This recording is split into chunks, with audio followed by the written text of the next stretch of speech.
বাসর ঘরের সামনে দাঁড়িয়ে আছি। ভেতরে যেতে লজ্জা লাগছে। আমার পাশে আমার ছোট বোন আমাকে জোর করে ভেতরে ঢুকিয়ে দিল। আমাকে দেখে আমার বউ আমার কাছে সালাম করলো। আমি তাকে বুকে জড়িয়ে নিলাম। তারপর বিছানায় গিয়ে বউয়ের ঘুমটা তুলতে যাব, তখন আমার উপর পানি অনুভব করলাম। আমি সাথে সাথে বউ বউ বলে চিৎকার করতে লাগলাম। চিৎকার করতে করতে কখন যে নিচে পড়ে গেছি খেয়াল নেই।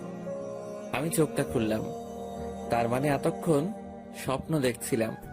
তবে আমার শরীর ভেজা কেন এটা দেখতে উঠে বসলাম।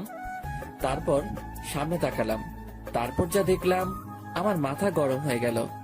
দেখি আমার ছোট বোন জান্নাত বালতি হাতে নিয়ে দাঁড়িয়ে আছে, দাঁত বের করে হাসছে। তখন খেয়াল করলাম আব্বু আম্মুও আছে, আমার দিকে রাগী লুকে তাকিয়ে আছে। আমি আবার আব্বুকে ভয় পাই, তাই আম্মাকে বললাম, কি হয়েছে আম্মু, তোমরা এখানে? তোর চিৎকার শুনে এসেছি, তোকে বিয়ে করাতে হবে। আমি এখন বিয়ে করব না। বিয়ে তোকে করাবই, এখন ফ্রেশ হয়ে নিচে আয়। এই বলে আব্বু আম্মু চলে গেল। আমি জান্নাতকে বললাম, এই পেতনি, তুই আমাকে পানি দিলি কেন? আগে বল, ঘুমের ভেতর বউ বউ বললি কেন? আমি বউ বলি আর যাই বলি না কেন, আগে বল তুই আমাকে পানি দিলি কেন? আমাকে কলেজে দিয়ে আসবি, তাই তোকে ডাকতে আসছিলাম। তোকে অনেকবার ডাকও দিয়েছিলাম, কিন্তু তুই উঠিসনি, তাই পানি দিয়েছি। পেতনি, তোর জন্য আমি আমার বউকে দেখতে পারলাম না। এগুলো বাদ দে, যা তাড়াতাড়ি ফ্রেশ হয়ে আয়। যাচ্ছি, তুই যা এখান থেকে সর। জান্নাত চলে গেল, আমি চলে আসলাম ওয়াশরুমে ফ্রেশ হতে। ও, আপনাদেরকে তো আমার পরিচয়টা দেওয়া হয়নি, চলুন আমার পরিচয়টা দিয়ে দেই। আমি সাজ্জাদ, অনার্স ফাইনাল ইয়ারে পড়ি, বাবা মায়ের একমাত্র ছেলে। আর এতক্ষণ যার সাথে কথা, ও হলো আমার ছোট বোন জান্নাত, ইন্টার সেকেন্ড ইয়ারে পড়ে। আর কিছু বলবো না, বাকিটা পরে জেনে যাবেন। আপনাদের পরিচয় দিতে দিতে আমার ফ্রেশ হওয়া শেষ। তারপর নিচে এলাম নাস্তা করার জন্য। নাস্তার টেবিলে আম্মু বলল, সাজ্জাদ, বলো। যাওয়ার সময় জান্নাতকে সাথে করে নিয়ে যাস, ঠিক আছে?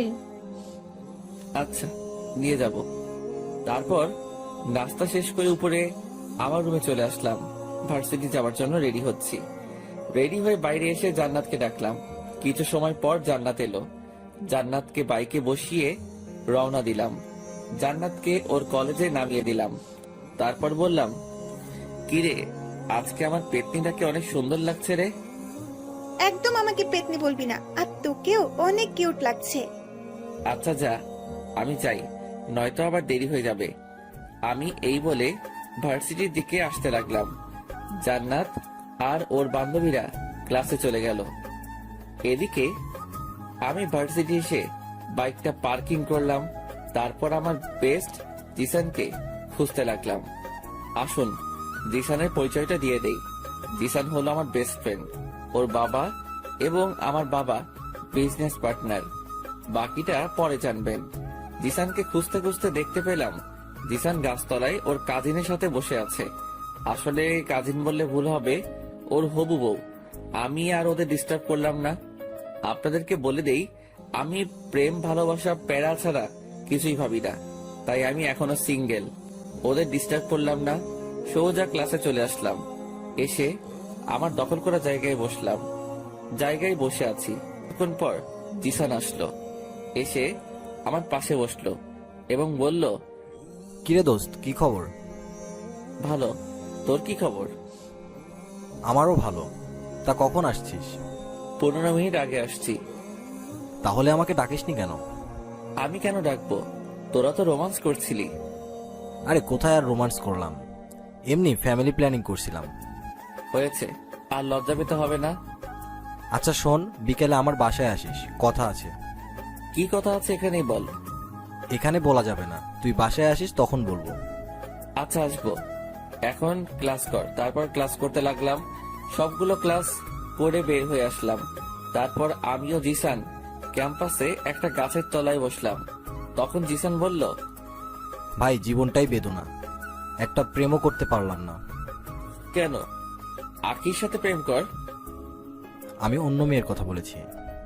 কি বললি তুই? পিছনে এমন কথা শুনে আমিও জিসান পিছনে তাকালাম। দেখি আখি দাঁড়িয়ে আছে। আখিকে দেখে জিসান তো ভয় শেষ। আখির আগে কটমট করতে করতে জিসানের কলার ধরলো এবং জিসানকে বলল, কুত্তা, কি বললি তুই আবার বল। আমি আবার কি বলবো? আমি থাকতে অন্য মেয়ের কথা হচ্ছে? আরে আমি কি কিছু বলেছি? তুই একটু বল না। আখি ও আমার কথা বলছিল। তোমার কি কথা বলছিল ও? আমার রিলেশনে যাওয়ার কথা বলছিল। সত্যি বলছো তুমি? সরি বাবু, আমাকে ক্ষমা করে দাও। আরে বাবু, তুমি কাঁদছো কেন? প্লিজ কেঁদো না। চলো ফুচকা খেয়ে আসি। আচ্ছা চলো। তারপর আখি ও জিসান চলে গেল। আমি একা মাথা নিচু করে বসেছিলাম। তখন আমার সামনে একটা ছায়া দেখলাম। আমি মাথাটা তুললাম। দেখি মায়া দাঁড়িয়ে আছে। মায়ার পরিচয়টা দিয়ে দেই। মায়া হলো জিসানের ছোট বোন, অনার্স ফার্স্ট ইয়ারে পড়ে। মায়া আমার কাছে এসে বলল, হাই, কেমন আছো? রুমে এসে ফ্রেশ হলাম। তারপর দুপুরের খাবার খেয়ে রুমে এলাম। তখন ফোনটা বাজতে লাগলো। আমি ভাবলাম এখন আবার কে ফোন করেছে। পকেট থেকে ফোনটা বের করতেই আমি অবাক, কারণ কলটা করেছে মায়া। তাই আমি কলটা রিসিভ করলাম। তখন ওপাশ থেকে মায়া বলল, এই, তোর এতক্ষণ লাগে ফোনটা রিসিভ করতে? না, আমি ওয়াশরুমে ছিলাম। মিথ্যা বললাম। আচ্ছা, তোমাকে একটা কথা বলার আছে। বলো, কি বলবে? কিভাবে বলবো ভেবে পাচ্ছি না।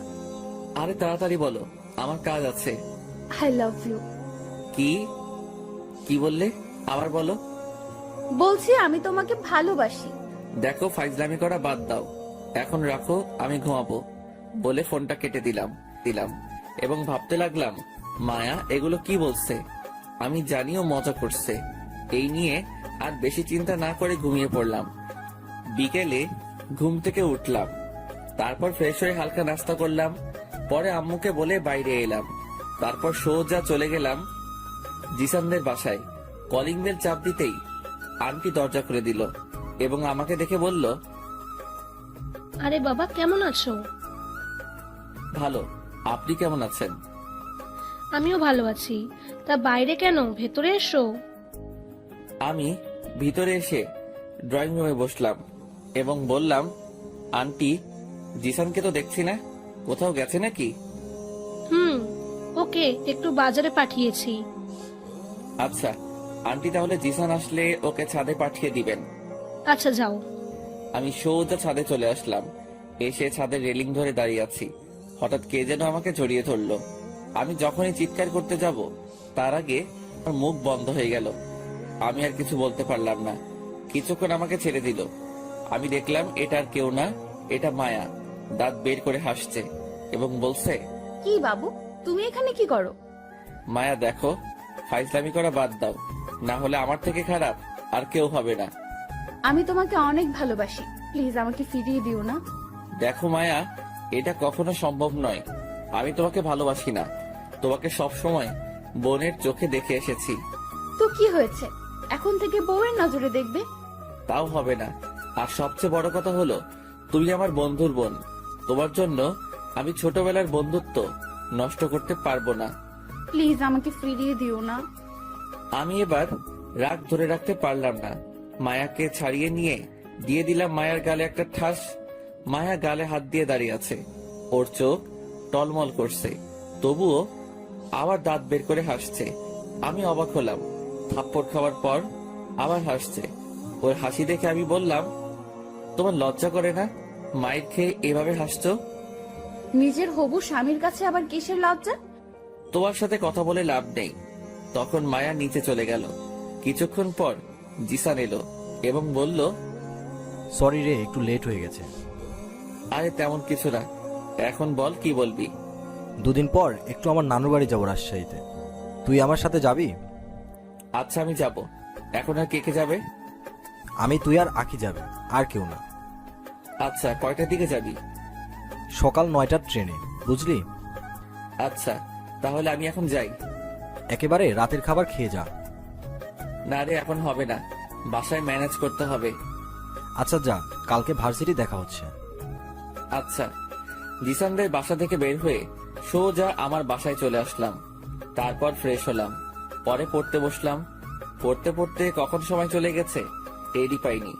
তখন জান্নাত এসে বলল, আই বই পোকা, সারাক্ষণ শুধু পড়া পড়া পড়া।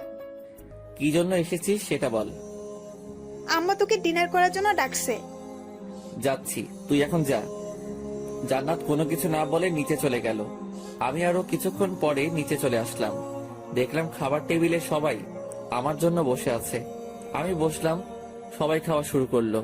খাওয়ার মাঝে আমি বলে উঠলাম, আব্বু, আমি কয়েকদিনের জন্য কেন, রাজশাহী গিয়ে আবার কি করবি? জিসানের সাথে যাব একটু ঘুরতে। এই বলে আমি খাবার খেয়ে রুমে চলে আসলাম। তারপর ফেসবুকে গেলাম, বন্ধু বান্ধবদের সাথে কিছুক্ষণ কথা বলে ঘুমিয়ে গেলাম। সকালে জান্নাতের ডাকে ঘুম ভাঙে। ঘুম থেকে উঠে ফ্রেশ হলাম। তারপর নাস্তা করে জান্নাতকে নিয়ে বেরিয়ে পড়লাম। জান্নাতকে ওর কলেজে নামিয়ে দিয়ে আমি ভার্সিটির দিকে গেলাম। ভার্সিটি গিয়ে রোজকার মতো বাইক পার্কিং করে ক্লাসে চলে গেলাম। আজকে আর ক্লাস ভালো লাগছিল না, তাই 2টা ক্লাস করে বের হয়ে আসলাম। ক্যাম্পাসে বসে আছি একা। জিসান কিছুক্ষণ আগে চলে গেছে। তখন একটা মেয়ে আসলো, এসে আমাকে বলল, হাই, আমি নেহা। আপনাকে কিছু বলার আছে। হ্যাঁ বলুন, কি বলবেন? I love you. কি? আমি তোমাকে 2টা থাপ্পড় পড়লো ওর গালে। ভাবছেন আমি মেরেছি? না, নেহাকে মেরেছে মায়া। দেখলাম নেহার ঠোঁট দিয়ে রক্ত পড়ছে এবং মায়া রাগি লুকে আমার দিকে তাকিয়ে আছে। আমার দিকে এভাবে তাকিয়ে থাকতে দেখে আমি কিছুটা ভয় পেলাম। নেহা উঠে মায়াকে বলল, ওই, তুই আমাকে মারলি কেন? এই বলাতে লেগে গেল আমাকে পাওয়ার জন্য দ্বিতীয় বিশ্বযুদ্ধ। এটা দেখে আমাকে আর পাইকে একটা দৌড় দিলাম। বাইক নিয়ে সোজা বাসায় চলে এসেছি। এসে আমার রুমে চলে আসলাম। তারপর 15 মিনিট শাওয়ার নিলাম। তারপর দুপুরের খাবার খেয়ে নিলাম।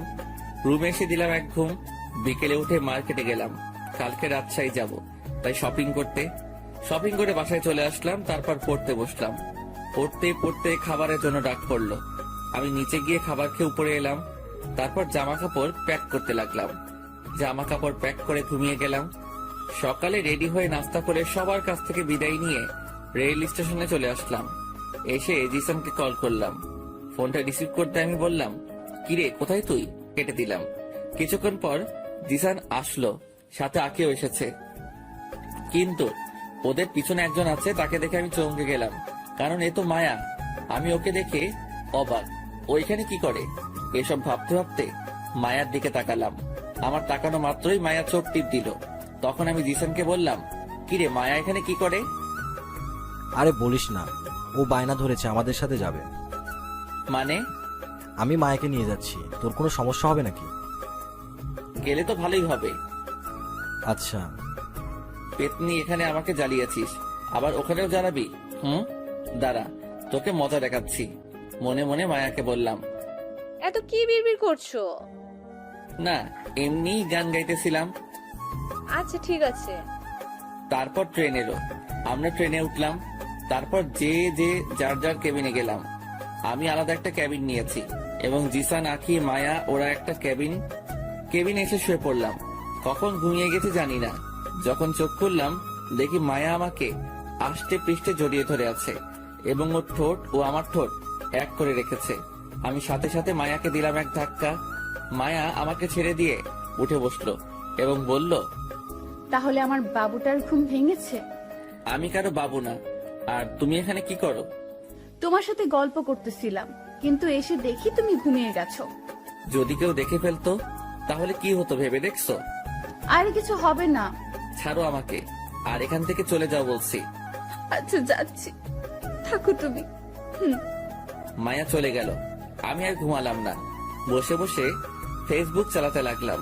কিছুক্ষণ আমাদের গন্তব্য মানে রাজশাহী এসে গেছে। আমরা নেমে পড়লাম। বাইরে এসে দেখি জিসান একজন লোকের সাথে কলাকলি করছে, বোধহয় ওর মামা হবে। তারপর আমরা একটা গাড়িতে উঠলাম। গাড়িতে 3টা সিট আছে। আমিও মায়া শেষেটাতে বসলাম, জিসানরা সামনে বসলো। তারপর গাড়ি চলতে লাগলো। অনেক সুন্দর সুন্দর জায়গা দেখলাম। হঠাৎ করে মায়া আমার হাত শক্ত করে ধরলো। আমি ছাড়াতে চেষ্টা করলাম কিন্তু পারলাম না। অবশেষে গাড়িটা একটা বাড়ির সামনে থামলো। গাড়ি থেকে নামার আগে মায়া আমার গালে একটা কিস করলো। তারপর গাড়ি থেকে নেমে ভিতরে চলে গেল। আমিও জিসানের সাথে ভেতরে আসলাম। আমাকে একটা রুম দেখিয়ে দিল। আমি রুমে গেলাম। আপনাদের বলে রাখি, আমার রুম ও মায়ার রুম একসাথে। তো ফ্রেশ হয়ে দুপুরের খাবার খেলাম। তারপর রুমে এসে ঘুম দিলাম। বিকেলে মায়ার ডাকে ঘুমটা ভাঙলো। ঘুম থেকে উঠে ফ্রেশ হয়ে ছাদে গেলাম। দেখলাম ছাদে একটা মেয়ে দাঁড়িয়ে আছে। আমার আশা টের পেয়ে পেছনে তাকালো মেয়েটি। আমাকে দেখা মাত্র জড়িয়ে ধরলো। আমি মেয়েটিকে জড়িয়ে ধরলাম। কি রে, তুই এখানে কেন? আমার বন্ধু জিসানের সাথে এসেছি। তুই এখানে কি করিস? আমার বাড়িতে আমি থাকবো না তো কে থাকবে? তোর বাড়ি মানে? তখন কোথা থেকে যেন জিসান এলো এবং বলল, ও আমার মামাতো বোন ফারিয়া। আচ্ছা, তাই বলি এখানে কেন? কিন্তু তুই ওকে চিনিস কি করে? ও আমার স্কুল ফ্রেন্ড। আমরা এক স্কুলে পড়তাম। তারপর ও রাজশাহী চলে আসে। তারপর আর যোগাযোগ করা হয়নি। আমি ভাবতে পারিনি তোকে আবার দেখবো। আমিও ভাবিনি। তখন মায়া ও আক্কি ছাদে আসলো। তারপর ফারিয়ার সাথে কোলাকুলি করলো। তারপর আমরা আড্ডা দিতে লাগলাম। আড্ডা দিতে দিতে ডিনার করার জন্য ডাক পড়লো। আমরা সবাই ডিনার করে যে যার যার রুমে চলে গেলাম। আমার প্রচন্ড ঘুম পাচ্ছিল, তাই ঘুমিয়ে পড়ি। মাঝরাতে আমার বুকের উপর ভারী কিছু অনুভব করলাম। চোখ খুলে দেখি, যা দেখলাম, মায়া আমার বুকের উপর শুয়ে আছে।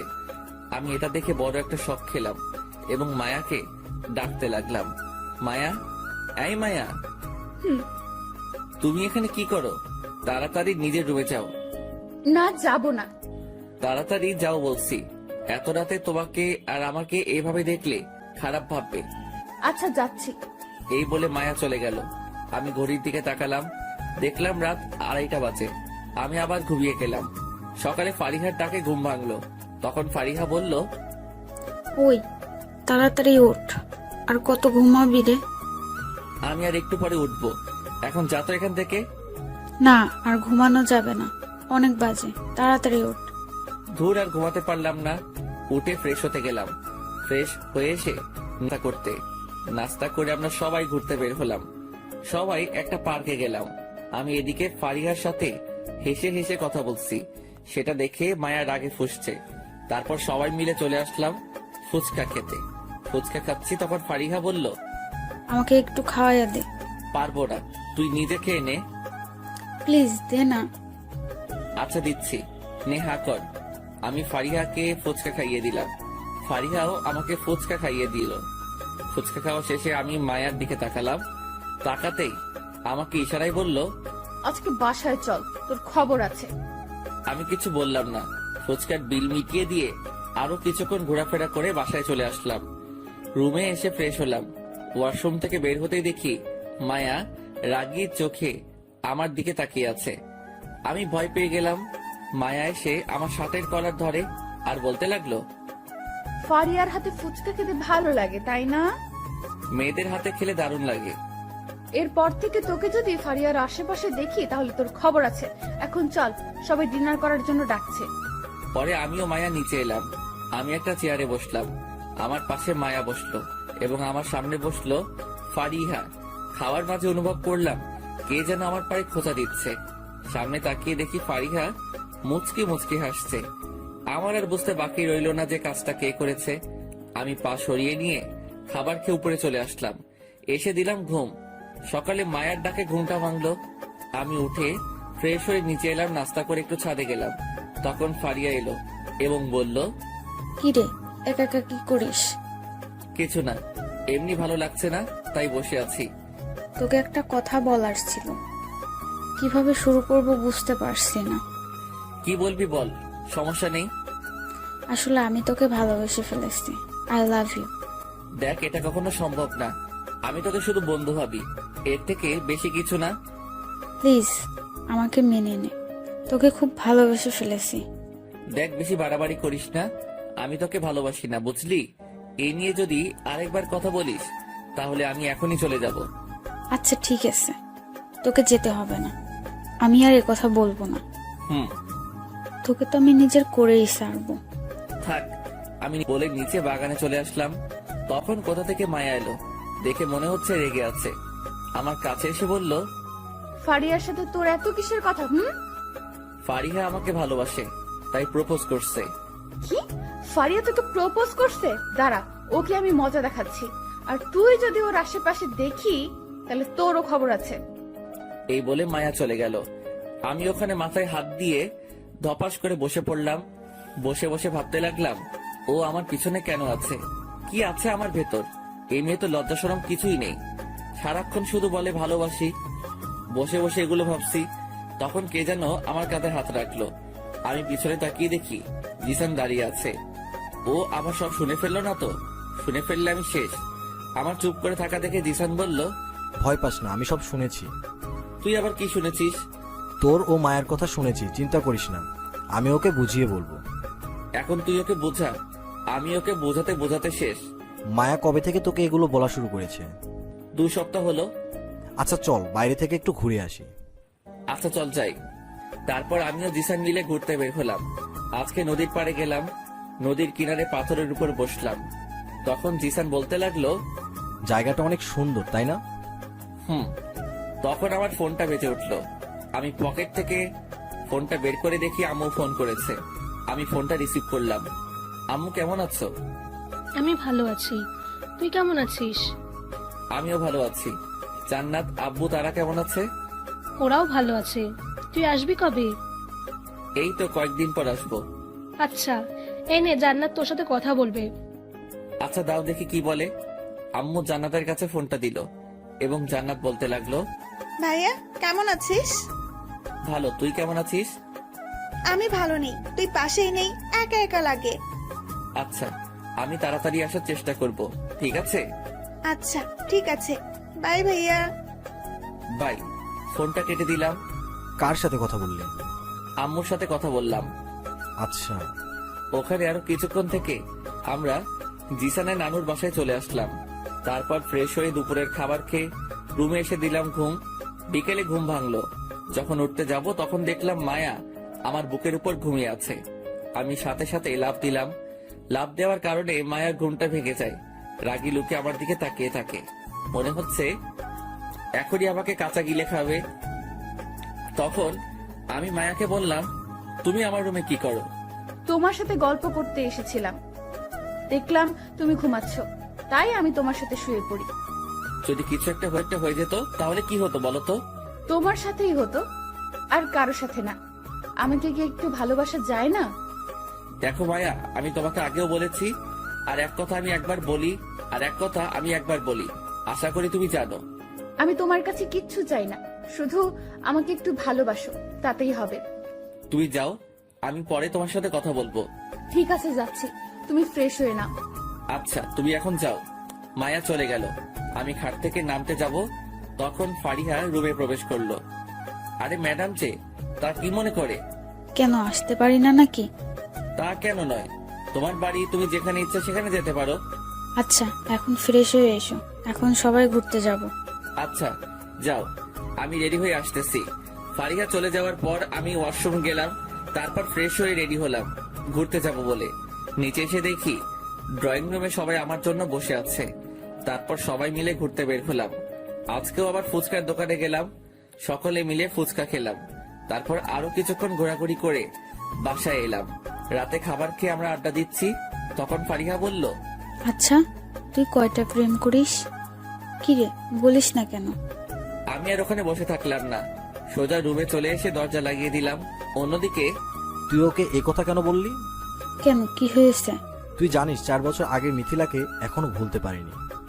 তুই আবার ওর কথা মনে করিয়ে দিলি। মিথিলাটা আবার কে? চল ওর কাছ থেকে শুনে নিবি, চল। তারপর জিসান, ফারিহা, মায়া আমার রুমের দিকে আসলো, এসে দরজায় টোকা দিল। আমি উঠে দরজা খুলে দিলাম। ওরা সবাই ভেতরে আসলো এবং আমাকে খাটে বসালো। ওদের জোড়াজড়িতে আমি বলতে লাগলাম, 5 বছর আগে। আজকে কলেজে প্রথম দিন, কলেজে যাচ্ছি। আমি সাজ্জাদ, কেয়ার, ইন্টার ফার্স্ট ইয়ারে পড়ি। আজকে কলেজে প্রথম দিন, আমি এবং আমার বন্ধু পিয়াস এসেছি কলেজে। কলেজ মাঠে বসে আছি, আমিও পিয়াস। তখন পিয়াস বলল, আজকে দিনটা কেমন যেন ভালো না। কেন, কি হয়েছে? আর বলিস না, যে কলেজের পাওয়ার তোর হাতে, সেখানে আর কি চায়? আসলে আমি যে কলেজে ভর্তি হয়েছি, এই পুরো কলেজের পাওয়ার আমার হাতে, তাই আমি যা খুশি করতে পারি। সবাই আমাকে দেখে ভয় পায়। মাঠের ভেতরে বসে বসে পিয়াসের সাথে কথা বলতেছি, তখন কে যেন বলল, এখানে ইন্টার ফার্স্ট ইয়ারের রুমে কোনটা? পেছন থেকে বলল, তাই আমি পেছনে তাকালাম। যা দেখলাম, আমি তো পুরো। এখানে ইন্টার ফার্স্ট ইয়ারের রুমে কোনটা? পেছন থেকে বলল। আমি পেছনে তাকিয়ে পুরোই অবাক, কারণ আমার সামনে মনে হয় একটা পরী দাঁড়িয়ে আছে। আমি একভাবে ওর দিকে তাকিয়েছিলাম। মেয়েটি আবার বলল, হ্যালো, এভাবে কি দেখছেন? মেয়েটির কথায় আমার ধ্যান ভাঙল। তখন আমি বললাম, হ্যাঁ, কি যেন বলছিলেন? বলছি এখানে ইন্টার ফার্স্ট ইয়ারের রুম কোনটা? আমার সাথে আসুন। তারপর আমরা ক্লাসে গেলাম। আমি আমার মতো বসলাম, মেয়েটি ওর মতো বসলো। কিছুক্ষণ পর স্যার ক্লাসে আসলো এবং একে একে সবার পরিচয় নিল। তারপর সবগুলো ক্লাস করে বের হয়ে আসলাম। তখন কে যেন আমাকে ডাক দিল। আমি পিছনে ঘুরে দেখি সেই মেয়েটি আমার কাছে এলো এবং বলল, হাই, আমি মিথিলা। তুমি? আমি সাজ্জাদ। আচ্ছা, আমরা কি ফ্রেন্ড হতে পারি? ওকে, ফ্রেন্ড। তাহলে তুমি করে বলতে হবে। আচ্ছা, ঠিক আছে। চলো না কোথাও ঘুরে আসি। আচ্ছা, চলো। তারপর আমিও মিথিলা ঘুরতে বের হলাম। কাছে একটা পার্কে গেলাম। কিছুক্ষণ ঘুরে চলে গেলাম। আসলে আমি মামার বাড়িতে থাকি, কলেজের জন্য এখানে এসেছি। ফ্রেশ হয়ে নিচে এলাম, এসে খাবার খেলাম। তারপর রুমে এসে দিলাম এক ঘুম। বিকেলে ঘুম থেকে উঠে একটু ছাদে গেলাম এবং মিথিলার কথা ভাবতে লাগলাম। ভাবছি কয়েকদিন পর ওকে প্রপোজ করব। তারপর আরো কিছুক্ষণ ছাদে থেকে রুমে চলে আসলাম। তারপর পড়তে বসলাম। পড়তে পড়তে নিচে ডিনার করার জন্য ডাক পড়লো। আমি নিচে গিয়ে খাবার খাওয়ার জন্য। খাবার মাঝে মামা বলল, তা আজকে তোর কলেজে প্রথম দিন কেমন কাটলো? অনেক ভালো কেটেছে। আচ্ছা, ঠিক আছে। তারপর আর কিছু বললাম না, খাবার খেয়ে রুমে চলে আসলাম। তারপর ঘুমিয়ে গেলাম। সকালে ঘুম থেকে উঠে কলেজে গেলাম। কলেজে গেট দিয়ে ঢুকবো, তখন মিথিলা আমাকে ডাক দিল। আমি ওর কাছে গিয়ে বললাম, মিথিলা কেমন আছো? আমি ভালো আছি, তুমি কেমন আছো? আমিও ভালো আছি, চলো ক্লাসে যাই। তারপর আমরা ক্লাসে গেলাম। ক্লাস করে আমরা ক্যাম্পাসে বসলাম। কিছুক্ষণ গল্প করে যার যার বাসায় চলে আসলাম। এভাবে কেটে গেল 1 মাস। এদিকে আমি মায়ার প্রতি দিন দিন দুর্বল হয়ে পড়েছি। তবে আমাদের বন্ধুত্ব এই কয়েকদিনে অনেক শক্ত হয়েছে। তাই ভাবছি আজকে মিথিলাকে প্রপোজ করব। যেই ভাবা সেই কাজ। তাড়াতাড়ি করে কলেজে গেলাম। কলেজে যাওয়ার আগে একটা গোলাপ ফুল কিনলাম। তারপর কলেজ গেটের কাছে মিথিলার জন্য অপেক্ষা করতে লাগলাম। অনেকক্ষণ ধরে অপেক্ষা করছি, কিন্তু মিথিলা আসছে না। কিছুক্ষণ পর মিথিলা আসলো, কিন্তু ওর সাথে একটা ছেলে এসেছে। ওরা হাত ধরে হাঁটাহাঁটি করছে। মিথিলা আমাকে দেখে আমার কাছে আসলো, এসে বলল, কি ব্যাপার, আজ এত তাড়াতাড়ি আসলে? না, একটা কাজ ছিল তাই আর কি। ও হচ্ছে হৃদয়, আমার বিয়ে প্লাস হবু। কথাটা শুনে থ হয়ে গেলাম। বুকের ভেতরটা মোচড় দিয়ে উঠলো। কোথায় হারিয়ে গেলে? না, কিছু না। শোন, আমার একটা কাজ আছে, আমাকে এখন যেতে হবে। আচ্ছা, যাও। তারপর আমি সোজা নদীর পাড়ে চলে আসলাম। আমার কষ্ট পেলে আমি এখানে আসি। অনেকক্ষণ বসে থাকলাম, তারপর নিজেকে ঠিক করলাম আমার মিথিলাকে বলতে হবে। তারপর বাসায় আসলাম। বাসায় এসে আবার আগের মতো হলাম। রুমে গিয়ে দিলাম ঘুম। অবশ্য মামি দুপুরের খাবার খাওয়ার জন্য ডেকেছে, আমি না করে দিয়েছি। মিথিলার কথা ভাবতে ভাবতে কখন যে ঘুমিয়ে গেছি মনে নেই। ঘুম ভাঙলো সন্ধ্যা 7টার সময়। ফ্রেশ হয়ে হালকা নাস্তা করলাম। তারপর একটু পিয়াসকে কল করে আমার বাসায় আসতে বললাম। কিছুক্ষণ পর পিয়াস এলো। তারপর আমি ও পিয়াস একটু আড্ডা দিতে বের হলাম। আমার এভাবে মনমরা থাকা দেখে পিয়াস বলল, কিরে, আজকে এত চুপচাপ আছিস কেন? মন খারাপ নাকি? কি হয়েছে আমাকে বল। আরে তেমন কিছু না, এমনি মন খারাপ। তুই আমাকে বলবি না? কি হয়েছে বল আমাকে। আচ্ছা তাহলে শোন, মিথিলার সাথে হওয়া সব ঘটনা খুলে বললাম। তুই এখন কি করবি ভাবছিস? আমি আর ওদের মাঝখানে যাব না। মিথিলা ভালো থাক, এটাই আমি চাই। তাই বলে এভাবে থাকবি? আমি আবার আগের মতো হব, এইভাবে আর থাকবো না। ঠিক আছে চল তাহলে এখন বাসায় যাই। তারপর আমি বাসায় চলে আসলাম। এসে খাবার খেয়ে ঘুমিয়ে পড়লাম। এক সপ্তাহ আর কলেজে গেলাম না, সারাক্ষণ শুধু রুমে বসে থাকি। আজকে কলেজে যাব, তাই রেডি হচ্ছি। রেডি হয়ে নাস্তা করে কলেজে গেলাম। আমাকে দেখে মিথিলা আমার কাছে আসতে লাগলো। আমি ওর দিকে না তাকিয়ে সোজা ক্লাসে চলে আসলাম। সবগুলো ক্লাস করে বের হলাম বাসায় যাওয়ার জন্য। তখন হঠাৎ মিথিলা আমার পথ আটকে দাঁড়ালো। আমি পাশ কাটিয়ে চলে আসবো, তখন আমার হাতটা শক্ত করে চেপে ধরে একটা নির্জন জায়গায় নিয়ে আসলো। আমি মিথিলাকে বলতে লাগলাম, কি ব্যাপার, তুমি আমাকে এখানে নিয়ে এলে কেন? আগে বল, তুই এতদিন কলেজে আসিসনি কেন? এমনি, আমার শরীর ভালো না তাই। জ্বর এসেছে নাকি? আরে তেমন কিছু না, বলো আমাকে কেন ডেকেছো? তুমি এমন করছো কেন? আগে তো এমন করতে না। মানুষ সবসময় একরকম থাকে না, সময়ের সাথে তাকে পাল্টাতে হয়। আজকে তোমাকে একটা কথা বলার জন্য ডেকেছি। কি বলবে তাড়াতাড়ি বলো, আমার কাজ আছে। শোনো, এখন থেকে রোজ কলেজে আসবে এবং ভুলেও কোনো মেয়ের দিকে তাকাবে না। এইটুকু বলার জন্য ডেকেছিলে? বলতে তো চাই অনেক কিছুই, কিন্তু বলতে পারি না। আচ্ছা থাক, আমি আসি, আমার কাজ আছে। এই বলে চলে আসলাম। আর কারো মায়ায় জড়াতে চাই না। বাসায় এসে ফ্রেশ হলাম, তারপর দুপুরের খাবার খেলাম, তারপর রুমে এলাম। এসে বিছানায় গাটা এলিয়ে দিলাম, কিন্তু ঘুম আমার ছুটি নিয়েছে। তাই একটু ফেসবুকে গেলাম।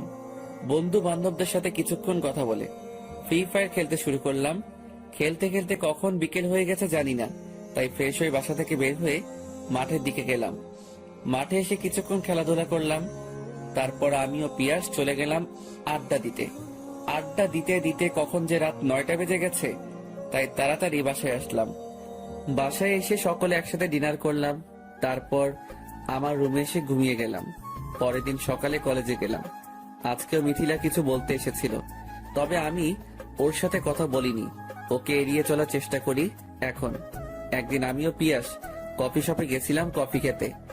আমি আর পিয়াস বসে বসে গল্প করছিলাম। কালকে একটা ম্যাচ আছে, তোকে আসতে হবে কিন্তু। আচ্ছা আসবো। কখন আসতে হবে? বিকেলের দিকে আসিস। আচ্ছা। এসব নানা বিষয় নিয়ে কথা বলছি, তখন চোখ গেল পাশের একটা টেবিলে। দেখলাম মিথিলা ও অভি একসাথে কফি খাচ্ছে। আমি ওদের দেখলেও ওরা আমাকে দেখেনি। তারপর দেখলাম অভি কোন একটা কাজে চলে গেল, কিন্তু মিথিলা বসে বসে কফি খাচ্ছে। আরো কিছুক্ষণ ওখানে থেকে বের হলাম। এভাবে আরো এক সপ্তাহ কেটে গেল। এখনো মিথিলা আমার সাথে কথা বলার চেষ্টা করে, বাট আমি কথা বলি না। একদিন আমি নদীর পাড়ে বসেছিলাম, তখন একজন আমাকে ডাক দিল। আমি তার দিকে তাকিয়ে দেখি এটা আর কেউ না, অভি আমার কাছে আসছে। অভি আমার কাছে এসে বলল, ভাইয়া আপনি কিন্তু কাজটা ঠিক করছেন না। আমি আবার কি করলাম যে কাজটা ঠিক হচ্ছে না? মিথিলা আপনাকে খুব ভালোবাসে, আর আপনি কিনা ওর সাথে কথাই বলেন না। কি? মিথিলা আমাকে ভালোবাসে মানে? ওর তো আপনার সাথে বিয়ে ঠিক হয়েছে। এগুলো সব নাটক ছিল। আসলে মিথিলা আপনাকে ভালোবাসতো, কিন্তু মিথিলা চেয়েছিল আপনি ওকে এই কথাটি বলুন, তাই আমরা এই নাটকটা করলাম। আপনি সত্যি বলছেন তো? আমার কথা বিশ্বাস না হলে মিথিলাকে কালকে জিজ্ঞেস করতে পারেন। ঠিক আছে, করব। এখন আমি বাসায় যাই, আমার কাজ আছে। তারপর বাসায় চলে আসলাম। আজকে আমি খুব খুশি যে মিথিলা আমাকে ভালোবাসে। পরের দিন কলেজে গেলাম, গিয়ে মিথিলাকে খুঁজতে লাগলাম। অবশেষে ওকে পেয়ে গেলাম, তাই আমি ওকে ডাক দিলাম, মিথিলা শুনছো? মিথিলা আমাকে দেখে একটু অবাক হলো এবং আমার কাছে এসে বলল, কি আমাকে ডাকছো? তোমার সাথে আমার কথা আছে, এসো আমার সাথে। এই বলে মিথিলাকে একটা নির্জন জায়গায় নিয়ে এলাম। তারপর সোজা মিথিলাকে জড়িয়ে ধরে বললাম, তুমি আমাকে ভালোবাসো বলনি কেন? আমি ওটা তোমার মুখ থেকে শুনতে চেয়েছিলাম তাই। তাহলে আমার সাথে ওই মিথ্যা নাটক করার কি দরকার ছিল? সরি, আর এমন করবো না। এবার আসল কথা বলো। I love you Mithila. আমি ওকে জড়িয়ে ধরলাম। যাই হোক, গেলাম রিলেশনে। আমাদের দুষ্টুমি খুনসুটি দিয়ে কেটে গেল 1 বছর। এই 1 বছরে আমাদের ভালোবাসা আরো গভীর হলো। এভাবে চলছে। আজকে মিথিলা বায়না ধরেছে ওকে নিয়ে ঘুরতে যেতে হবে। তো বিকেলে আমরা ঘুরতে বের হলাম। আমি রাস্তা পার হচ্ছিলাম, তখন একটা ট্রাক এসে আমাকে ধাক্কা দেয়। আমার আর কিছু মনে নেই। যখন চোখ খুলি দেখি আমার পাশে পিয়াস বসে আছে, আমার মাথায় ব্যান্ডেজ করা। আমাকে ওটা দেখে পিয়াস বলল, এখন তোর শরীর কেমন লাগছে? ভালো। মিথিলা কোথায় রে? পিয়াস চুপ করে মাথা নিচু করে আছে। আমি আবার বললাম, মিথিলা কোথায়? তারপর পিয়াস যা বলল তা শুনে আমি রীতিমতো শক খেলাম। মিথিলা আর নেই। মিথিলা নেই মানে? কি হয়েছে মিথিলার? সেদিন তুই যখন ট্রাকের সাথে ধাক্কা খেয়ে যাবি, তখন মিথিলা তোকে ধাক্কা দিয়ে সরিয়ে দেয়।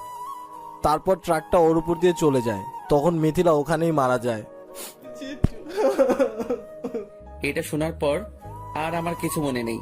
এদিকে পিয়াস ডাক্তারকে ডাক দিল। ডাকে চেক করে দেখে গেল।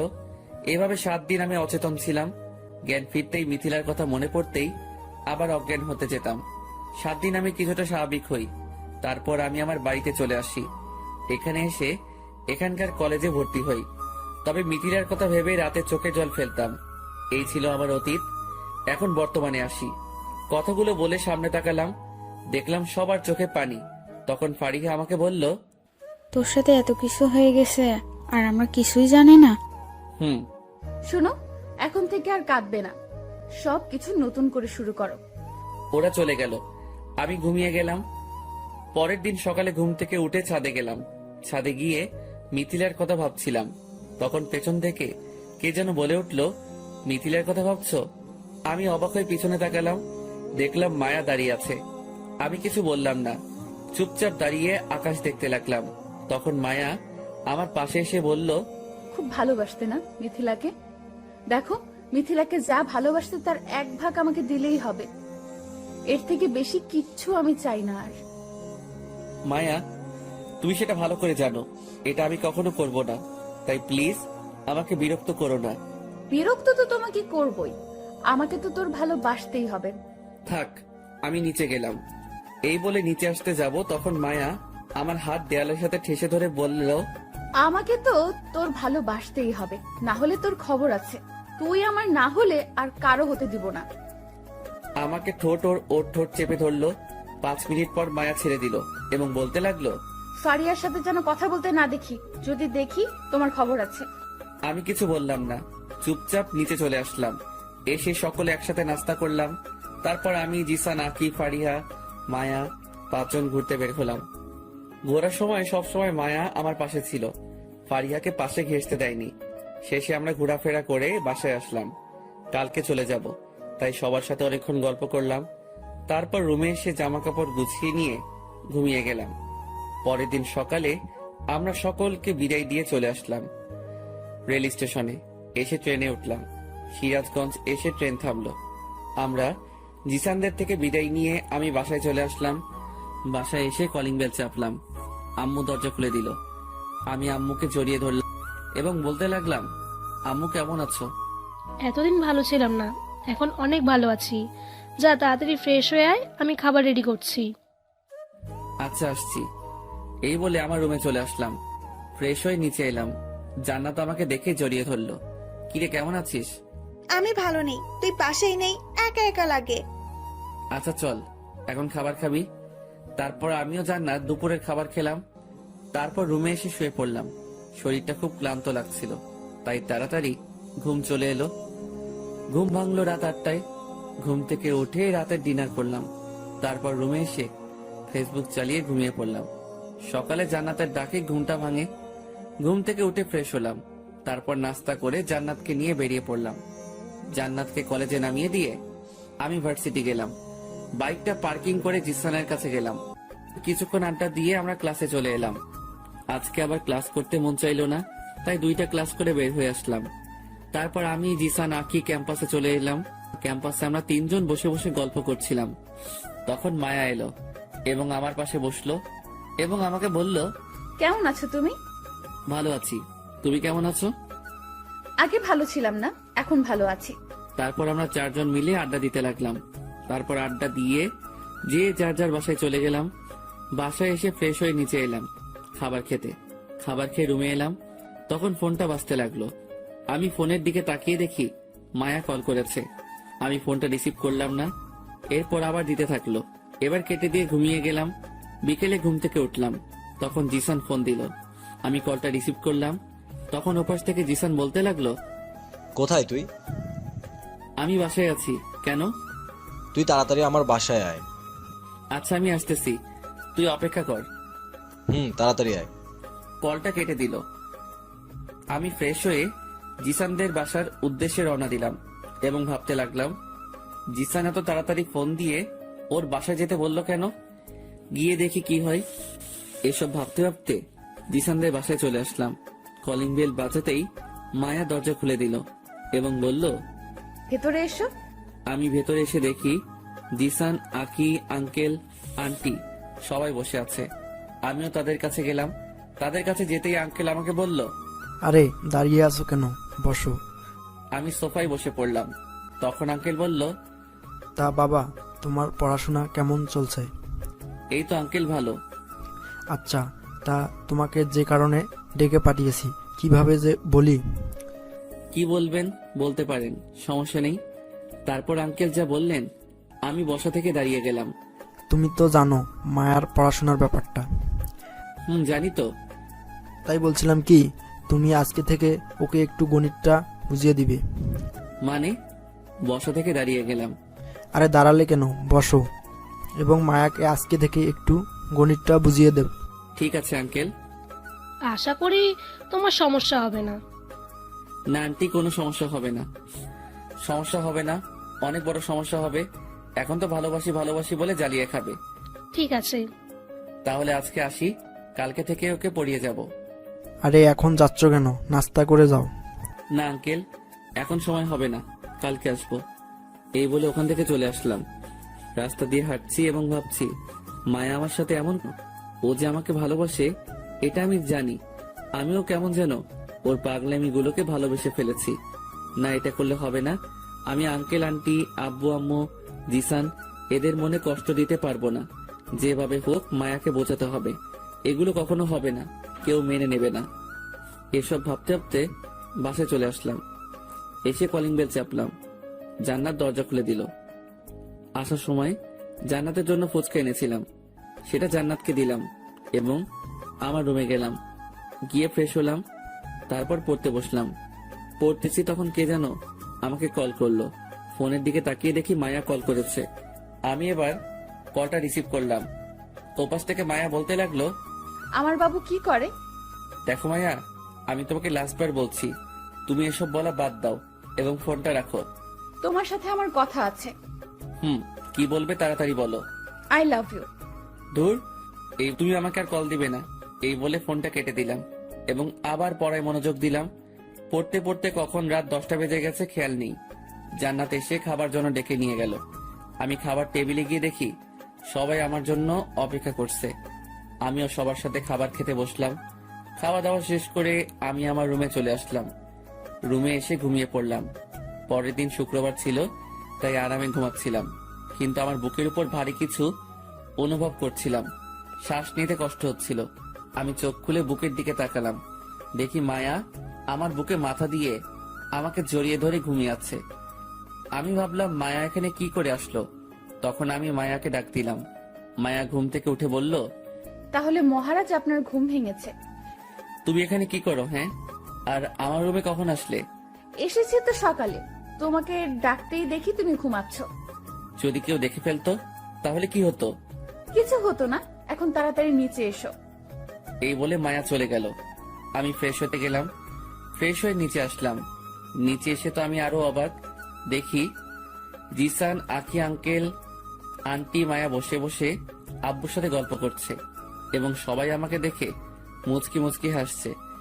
তারপর আমরা সকলে একসাথে নাস্তা করলাম। নাস্তা করে আমি আমার রুমে চলে আসলাম। এসে শুয়ে পড়লাম। কিছুক্ষণ পর মায়া এলো আমার রুমে। এসে সোজা আমার বুকে শুয়ে পড়লো। আমি মায়াকে সরিয়ে বললাম, তুমি কোন সাহসে আমার বুকের উপর শুলে? তোমার বুকে শোয়ার অধিকার আছে। কোন অধিকারে তুমি আমার বুকে শুয়ে থাকবে? কারণ আমি তোমার বউ হব, তাই। আইসা আমার বউ হতে, তোমাকে বিয়ে করব না। তোমাদের কিচ্ছু করতে হবে না, যা করার আমি করব। তোমরা সবাই শুধু আমাকে হেল্প করবে। ঠিক আছে। তাহলে এখন বল আমাদের কি করতে হবে? তোমরা ওকে শুধু আমার কাছে রাখবে, আমি নিজেই ওকে আমার ভালোবাসা দিয়ে মন জয় করে দেব। তাহলে তাড়াতাড়ি করো, আমাদের তো আবার তোদের বিয়ে দিতে হবে। সাজ্জাদ যে এই কথা না জানতে পারে, ঠিক আছে? ঠিক আছে। আচ্ছা, তুমি যা বলবে তাই হবে। মায়া তো মনে মনে অনেক খুশি, কারণ সবাই রাজি। এখন শুধু সাজ্জাদকে রাজি করাতে হবে। এদিকে আমি বাইরে এসে কিছুক্ষণ আড্ডা দিলাম, তারপর বাসায় চলে আসলাম। এসে দেখি সবাই গল্প করছে। আমাকে দেখে আব্বু বলল, সারাদিন তো শুধু ঘোরাফেরা করিস, এবার আমার সাথে অফিসে যেতেও তো পারিস। কয়েকদিন পর থেকে যাব। সোজা রুমে চলে আসলাম। এসে ফ্রেশ হতে গেলাম। ওয়াশরুম থেকে বের হয়ে দেখি মায়া টাওয়েলটা হাতে নিয়ে দাঁড়িয়ে আছে। আমি বের হতেই আমাকে টাওয়েলটা দিল। তারপর নিচে আসতে যাব, তখন মায়া আমাকে এক ধাক্কায় বিছানায় ফেলে দিল। তারপর ওর ঠোঁট ও আমার ঠোঁট একসাথে চেপে ধরলো। আমি অনেক ছাড়ানোর চেষ্টা করলাম, কিন্তু পারলাম না। টানা 10 মিনিট পর ছেড়ে দিল। আমি হাঁপাতে লাগলাম। আমার এই অবস্থা দেখে মায়া হাসতে লাগলো। এবার আমি প্রচন্ড রেগে গেলাম। তারপর মায়াকে বললাম, এই তুমি এসব কি শুরু করেছো? কি কেন? তোমাকে আদর করলাম। তুমি আমার কাছে আসবে না, লাগবে না তোমার আদর। আমি অন্য একজনকে ভালোবাসি। মিথ্যা বললাম, আমি কাউকে ভালোবাসি না।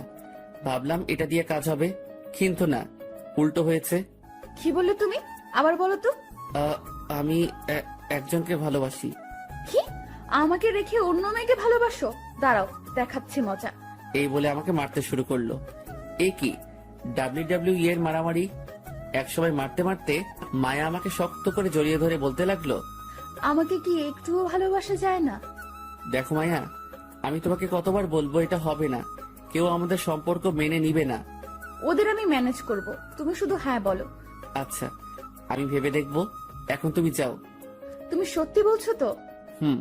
এখন তুমি যাও। আচ্ছা, যাচ্ছি। তবে একটা কথা ছিল। আবার কি কথা মায়া? মায়া আমার কাছে এলো এবং আমি কিছু বোঝার আগেই 2 ঠোঁট এক করে দিল। আমি ছাড়ানোর চেষ্টা করলাম, কিন্তু পারলাম না। 5 মিনিট পর মায়া আমাকে ছেড়ে দিয়ে দৌড়ে পালালো। আমি অবাক হয়ে ওর দিকে তাকিয়ে থাকলাম। আমিও কেমন যেন মায়ার পাগলামো গুলোর উপর দুর্বল হয়ে যাচ্ছি। না, এটা করা যাবে না। কারো মনে আমি কষ্ট দিতে পারবো না। এইসব ভাবতে ভাবতে আমি ফ্রেশ হতে গেলাম। ফ্রেশ হয়ে এসে পড়তে বসলাম। অপরদিকে মায়া, কিরে, আজকে তোকে খুশি খুশি লাগছে? আজকে আমি খুব খুশি। আন্টি, সাজ্জাদ কি কি পছন্দ করে এগুলো আমাকে বলো তো। আরে এগুলো দিয়ে কাজ হবে না, নতুন কিছু করা লাগবে। এদিকে আমি পড়তে পড়তে কখন ডিনারের টাইম হয়ে গেছে আমি নিজেও জানি না। জান্নাত এসে আমাকে ডেকে গেল। আমিও নিচে এলাম। খাবার টেবিলে দেখি সব আমার পছন্দের খাবার। আমি জান্নাতের ও আখির মাঝে বসলাম। আমি খাবার খেতে থাকলাম। আজকে খাবারে কেমন যেন অন্যরকম টেস্ট। আমি আম্মুকে বললাম, আম্মু, আজকে খাবারে এরকম টেস্ট কেন? আজকে মায়া এই খাবার তৈরি করেছে। কেমন হয়েছে? খুব ভালো বলে আমি মায়ার দিকে তাকালাম। দেখি মায়া মুচকি মুচকি হাসছে। আমি ওর দিকে না তাকিয়ে খাবার খেতে লাগলাম। হঠাৎ আমার পায়ে কেউ চিমটি কাটলো। আহ! চিৎকার করে উঠলাম। কি হয়েছে, চিৎকার করলি কেন? আব্বু, পায়ে বোধহয় পিঁপড়া কামড় দিচ্ছে। তাই বলে এত জোরে চিৎকার দিবি? আমি আর কিছু না বলে চুপচাপ খাবার খেতে লাগলাম। মায়ের দিকে তাকালাম, দেখি এখনো মুচকি মুচকি হাসছে। আমি কোনো কিছু বললাম না। সবাই একসাথে ডিনার শেষ করলাম। তারপর আঙ্কেল, আন্টি, মায়া, জিসান, আঁকি এরা চলে গেল। আমি আমার রুমে এসে শুয়ে পড়লাম। পরের দিন সকালে ঘুম থেকে উঠে ভার্সিটি গেলাম। বাইকটা পার্ক করে ক্লাসে আসতে যাব, তখন একজন মেয়ে আমার পথ আটকালো। আমি মেয়েটাকে বললাম, এ কি, আপনি আমার পথ আটকে দাঁড়ালেন কেন? কিছুক্ষণ আড্ডা দিয়ে আমরা ক্লাসে চলে এলাম। আজকে আবার ক্লাস করতে মন চাইলো না, তাই 2টা ক্লাস করে বের হয়ে আসলাম। তারপর আমি, জিসান, আঁকি ক্যাম্পাসে চলে এলাম। ক্যাম্পাসে আমরা 3 জন বসে বসে গল্প করছিলাম। তখন মায়া এলো এবং আমার পাশে বসলো এবং আমাকে বলল, কেমন আছো তুমি? ভালো আছি, তুমি কেমন আছো? আগে ভালো ছিলাম না, এখন ভালো আছি। তারপর আমরা 4 জন মিলে আড্ডা দিতে লাগলাম। তারপর আড্ডা দিয়ে যে যার যার বাসায় চলে গেলাম। বাসায় এসে ফ্রেশ হয়ে নিচে এলাম খাবার খেতে। খাবার খেয়ে রুমে এলাম, তখন ফোনটা বাজতে লাগলো। আমি ফোনের দিকে তাকিয়ে দেখি মায়া কল করেছে। আমি ফোনটা রিসিভ করলাম না। এরপর আবার দিতে থাকলো। এবার কেটে দিয়ে ঘুমিয়ে গেলাম। বিকেলে ঘুম থেকে উঠলাম, তখন জিসান ফোন দিল। আমি কলটা রিসিভ করলাম। তখন ওপাশ থেকে জিসান বলতে লাগলো, কোথায় তুই? আমি বাসায় আছি। কেন? তুই তাড়াতাড়ি আমার বাসায় আয়। আচ্ছা আমি আসতেছি, তুই অপেক্ষা কর। তাড়াতাড়ি আয়। কলটা কেটে দিল। আমি ফ্রেশ হয়ে জিসানদের বাসার উদ্দেশ্যে রওনা দিলাম এবং ভাবতে লাগলাম, জিসান এত তাড়াতাড়ি ফোন দিয়ে ওর বাসায় যেতে বলল কেন? গিয়ে দেখি কি হয়। এসব ভাবতে ভাবতে জিসানদের বাসায় চলে আসলাম। কলিং বেল বাজাতেই মায়া দরজা খুলে দিল এবং বলল, ভেতরে এসো। আমি ভেতরে এসে দেখি জিসান, আকি, আঙ্কেল, আন্টি সবাই বসে আছে। আমিও তাদের কাছে গেলাম। তাদের কাছে যেতেই আঙ্কেল আমাকে বলল, আরে দাঁড়িয়ে আছো কেন, বসো। আমি সোফায় বসে পড়লাম। তখন আঙ্কেল বলল, তা বাবা, তোমার পড়াশোনা কেমন চলছে? এই তো আঙ্কেল ভালো। আচ্ছা, তা তোমাকে যে কারণে ডেকে পাঠিয়েছি কিভাবে যে বলি? কি বলবেন বলতে পারেন, সমস্যা নেই। তারপর আঙ্কেল যা বললেন আমি বসা থেকে দাঁড়িয়ে গেলাম। তুমি তো জানো মায়ার পড়াশোনার ব্যাপারটা। জানি তো। তাই বলছিলাম কি, তুমি আজকে থেকে ওকে একটু গণিতটা বুঝিয়ে দিবে। মানে?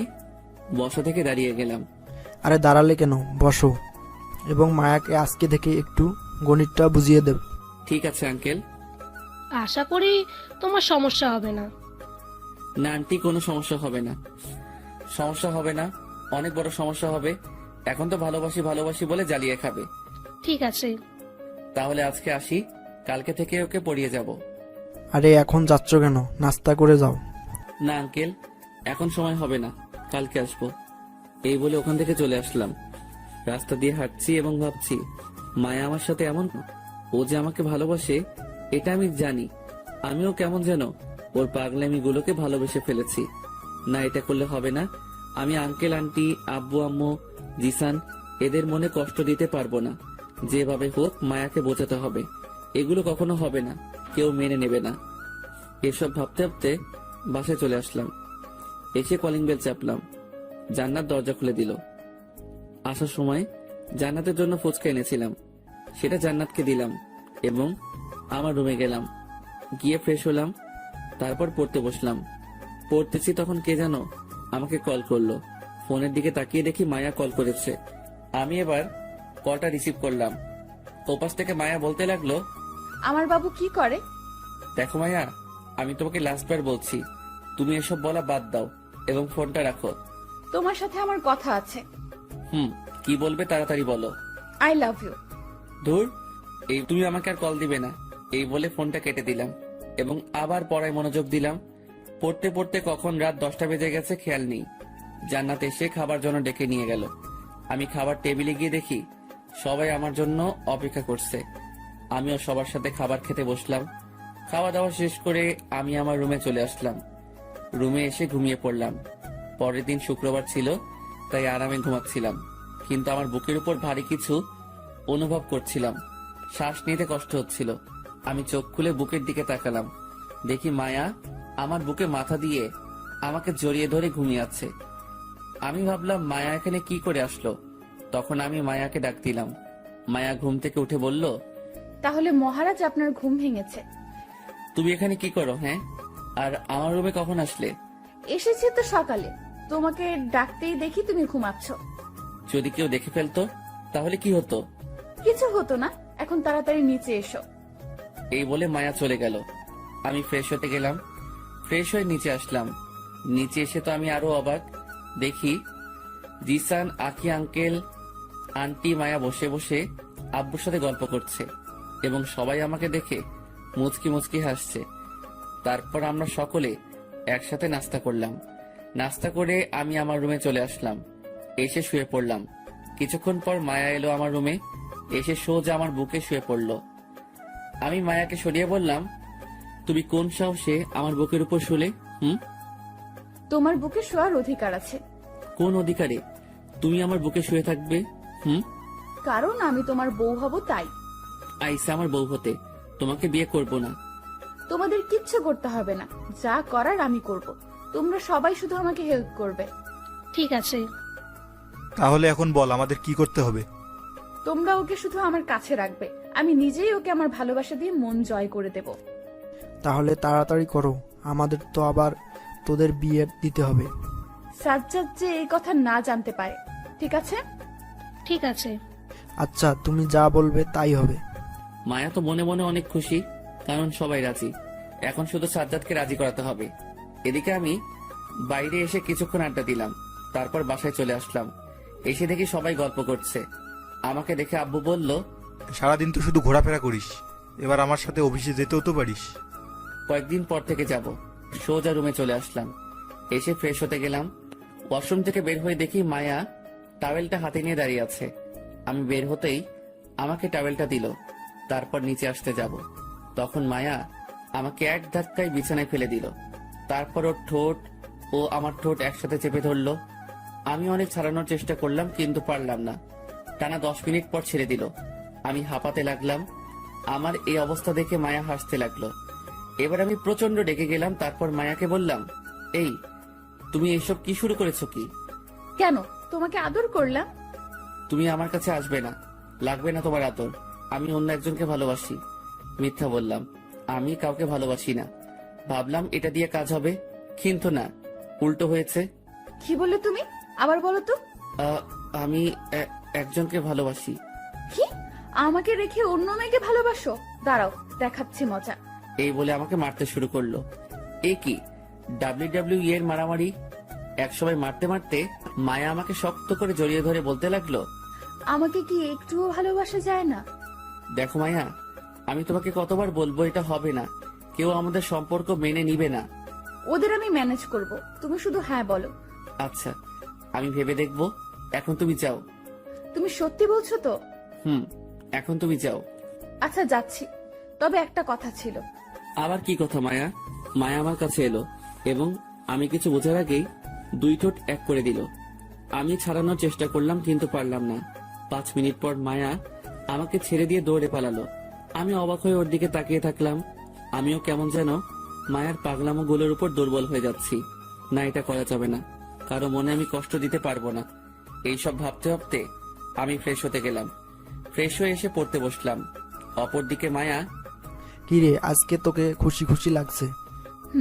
আজকে আমি খুব খুশি। আন্টি, সাজ্জাদ কি কি পছন্দ করে এগুলো আমাকে বলো তো। আরে এগুলো দিয়ে কাজ হবে না, নতুন কিছু করা লাগবে। এদিকে আমি পড়তে পড়তে কখন ডিনারের টাইম হয়ে গেছে আমি নিজেও জানি না।